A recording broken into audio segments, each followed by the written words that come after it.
Il y a 2 semaines, une véritable tempête frappa, et c'est le cas de le dire, l'université Rutgers, située au New Jersey. L'entraîneur-chef de basketball masculin Mike Rice, reconnu pour son tempérament fort impulsif, se voyait montrer la porte de sortie due à son comportement agressif lors d'un entraînement de sa formation.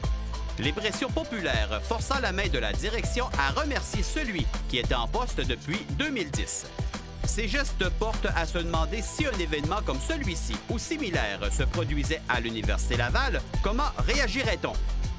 On reste et on sera toujours un programme avec des étudiants athlètes, étudiants en premier.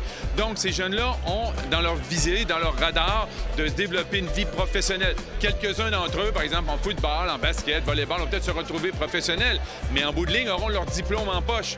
Et nous, on est là pour les former, je dis souvent pour les arnaquer, utiliser leur passion du sport et la transformer en diplôme.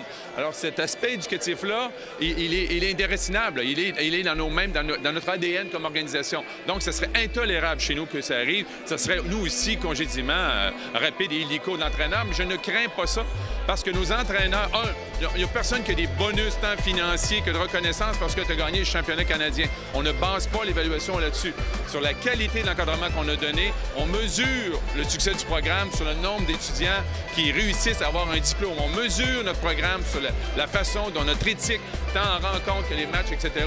Ça, c'est une façon de mesurer la qualité de notre programme et non pas juste sur une victoire à outrance, et ça, on ne l'accepterait jamais. Parce que dans le fond, il n'y a aucun coach et il n'y a aucun étudiant athlète qui est plus gros que son sport? C'est ça, impossible. Impossible. Alors, il y a des jeux par le passé, je me souviens de certains étudiants athlètes qui, après quelques succès, rentraient en disant « moi, je veux ci, je veux ça », puis il n'y a pas un entraîneur du Rouge et Or qui a succombé à ça. Il n'y a pas personne qui est plus gros que le programme. Tout le monde doit jouer son rôle. Parfois, c'est toi la vedette. Peut-être que demain, ça sera autre chose pour un tas de raisons.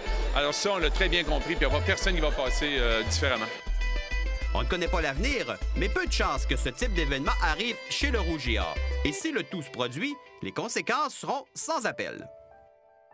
Ce segment de MaximumSport.tv vous a été présenté par Toiture Polaire. Confiez la réfection de votre toit à des spécialistes. Toiture Polaire vous assure un travail précis, de qualité supérieure et garantie. N'attendez plus, toiturepolaire.com.